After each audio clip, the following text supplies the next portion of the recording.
नमस्कार दोस्तों, CS technical पे आप सभी पेरेंट्स का बेहद स्वागत करता हूं। जैसा कि आप सभी पेरेंट्स को पता होगा कि केंद्रीय विद्यालय स्कूल में बाल वाटिका 3 के लिए एडमिशन के लिए प्रोविजनल लिस्ट बोलें या लॉटरी लिस्ट बोलें, वो केंद्रीय विद्यालय स्कूलों द्वारा जारी कर दिया गया है। बहुत सारे पेरेंट्स के बच्चों के नाम वेटिंग लिस्ट में रह गए हैं, बहुत सारे पेरेंट्स के नाम कन्फर्म हो गए हैं। तो जिन सभी पेरेंट्स के बच्चों के नाम कन्फर्म हो गए उनको मेरी तरफ से बहुत बहुत शुभकामनाएं। और दूसरा, जिन पेरेंट्स के बच्चों के नाम वेटिंग में रह गए तो आज हम इसी टॉपिक के ऊपर बात करेंगे कि अगर आपके बच्चे का वेटिंग में नाम है तो कितने % चांसेस है आपके कंफर्म होने के। इस वीडियो में मैं आपको कोटा और कैटेगरी वाइज सारी डिटेल्स आपको बताऊंगा कि कितने वेटिंग तक आपके कंफर्म होने के चांसेस हैं और कितने तक नहीं है। सारी बातें आज की इस वीडियो में हम बात करेंगे, ठीक है। तो सबसे पहले बात कर लेते हैं, अगर RT कोटे से अगर आपने अपने बच्चे के एडमिशन के लिए अप्लाई किया है और आपके बच्चे का वेटिंग 1 से लेकर के 5-6 तक भी है तो इस कंडीशन में आप जो है वेट कर सकते हैं, आपके बच्चे का नाम आ सकता है एडमिशन लिस्ट में। देखिए, मैं ज़्यादा दूर तक के बच्चों को वेटिंग लिस्ट कंफर्म होने के चांसेस कम होने का इसलिए बोल रहा हूँ क्योंकि जैसा कि आपको पता होगा कि जब केंद्रीय विद्यालय स्कूल में क्लास 1 के लिए एडमिशन होता है तो उसमें क्या होता है, क्लास 1 के लिए 4 या 5 या 6 सेक्शन तक हो जाते हैं एक स्कूल में। तो वहाँ पर क्या होता है, RT के लिए जैसा कि आपको पता होगा कि 10 सीटें होती हैं ईच एंड एवरी सेक्शन में। तो जहाँ पर एक सेक्शन है वहाँ तो 10 ही बच्चों के एडमिशन होंगे और जहाँ पर 4-5 सेक्शन हो गए तो 10 मल्टीप्लाई सेक्शन से कर देंगे, तो इस हिसाब से 40-50 बच्चों का एडमिशन होता है। तो वहाँ पर एडमिशन के चांसेस ज़्यादा होते हैं। लेकिन अभी फ़िलहाल बाल वाटिका 3 के लिए सिर्फ एक ही सेक्शन में एडमिशन हो रहे हैं, इस कारण जो है ज़्यादा वेटिंग वाले बच्चों का नाम कंफर्म हो पाना मुश्किल है। तो जिनका 1 to 5 के बीच में वेटिंग है उनके चांसेस हैं कि उनका कंफर्म हो सकता है, लेकिन 5 से ऊपर अगर वेटिंग है तो उसी हिसाब से उनके चांसेस कम होते जाएंगे एडमिशन को लेकर के। ये तो बात हो गई RT के लिए। अगर हम बात करें OBC NCL की, तो जो भी पेरेंट्स ने अपने बच्चे के एडमिशन के लिए OBC NCL कोटे से अप्लाई किया था तो उसके लिए 27% सीटें रिजर्व होती हैं, यानी 11 सीटें ईच एंड एवरी सेक्शन में होती हैं। यहाँ ध्यान देने वाली बात यह है कि 11 सीटें जो हैं वो आपको तभी मिलती हैं अगर वहाँ पर उस स्कूल में जिसमें आपने एडमिशन के लिए अप्लाई किया, अगर वहाँ पर कैटेगरी 1 के बच्चे अगर कम होंगे, कैटेगरी 2 के कम होंगे, तभी जो है OBC NCL के लिए जाती हैं।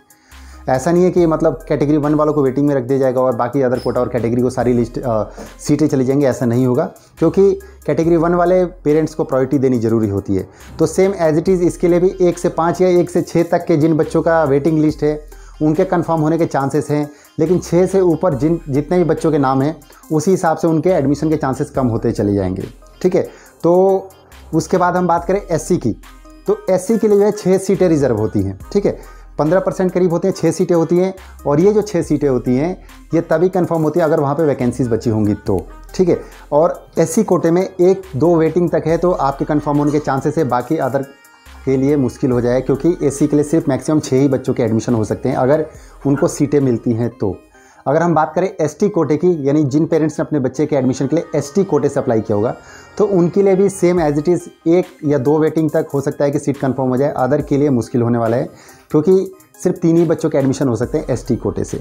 उसके बाद DA कोटे से जो भी बच्चे एडमिशन के लिए अप्लाई करते हैं तो आपको पता है कि एक सेक्शन में एक ही बच्चे का एडमिशन हो सकता है। तो अगर 1-2 वेटिंग है तो आप वेट कर लीजिए, अदरवाइज़ मुश्किल है कि एडमिशन हो जाएगा।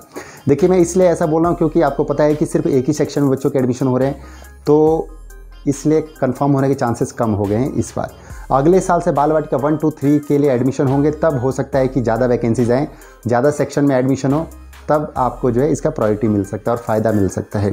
इसके साथ साथ एक और बात बता दूं, ये वीडियो बनाने का मोटिव ये था क्योंकि बहुत सारे पेरेंट्स अभी लगातार मुझे कमेंट बॉक्स में कमेंट कर रहे हैं, फेसबुक पेज पे कमेंट कर रहे हैं और मैसेजेस करके पूछ रहे हैं लगातार कि सर हमारे बच्चे का इतना वेटिंग है, क्लियर होगा कि नहीं होगा, कितने % चांस है, वेट करें या नहीं करें।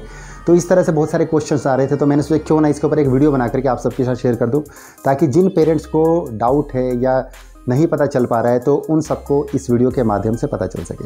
साथ ही साथ जिन केंद्रीय विद्यालय स्कूलों का अभी तक लिस्ट जारी नहीं किया गया है तो मैं आप सभी पेरेंट्स से इतना ही बोलना चाहूँगा, प्लीज़ आप जिस स्कूल में एडमिशन के लिए अप्लाई किए वहाँ पर जाके पता करें कि अभी तक लिस्ट क्यों नहीं आई, कब तक आएगी। तीसरी बात कि जिन स्कूलों में सेकंड लिस्ट की बात की जा रही है तो सिर्फ उन्हीं स्कूलों में आएगी अगर स्कूल द्वारा कोई नोटिस जारी किया गया कि हम सेकंड लिस्ट इतने तारीख को जारी करेंगे।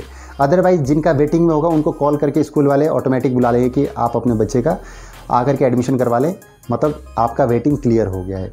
मैक्सिमम स्कूल ऐसे करते हैं कि जिनका वेटिंग होता है उनको कॉल करके बुला लेते हैं उन पेरेंट्स को और एडमिशन दे देते हैं। और बहुत सारे केवी ऐसे भी होंगे जो कि नोटिफिकेशन या मतलब नोटिस जारी करके बताएंगे कि हम सेकंड प्रोविजनल लिस्ट जो है इतने तारीख को लगाएंगे। ठीक है, तो ये कुछ जानकारी थी जो कि आप सभी को जानना जरूरी है। कंफर्म नहीं है कि सेकंड लिस्ट आएगी, क्योंकि ऐसा केंद्रीय विद्यालय स्कूल ने अपने नोटिफिकेशन में कहीं भी मेंशन नहीं किया था, इसलिए मैं आपको बोल रहा हूँ। बाकी आप स्कूल से पता कर लीजिए कि स्कूल में नोटिस आएगा कि नहीं आएगा। और नई नई जानकारी के लिए CS टेक्निकल को फॉलो करें, सब्सक्राइब करें। सभी सोशल मीडिया के लिंक आपको वीडियो के डिस्क्रिप्शन में मिल जाएगा, आप जा करके वहाँ से मुझे फॉलो कर सकते हैं और अपने सवाल पूछ सकते हैं। कमेंट बॉक्स में कमेंट कर सकते हैं और इनबॉक्स में मैसेजेस भी करके आप मुझसे अपने सवाल पूछ सकते हैं। आज के लिए बस इतना ही, तब तक के लिए थैंक यू, बाय बाय, जय हिंद, जय भारत।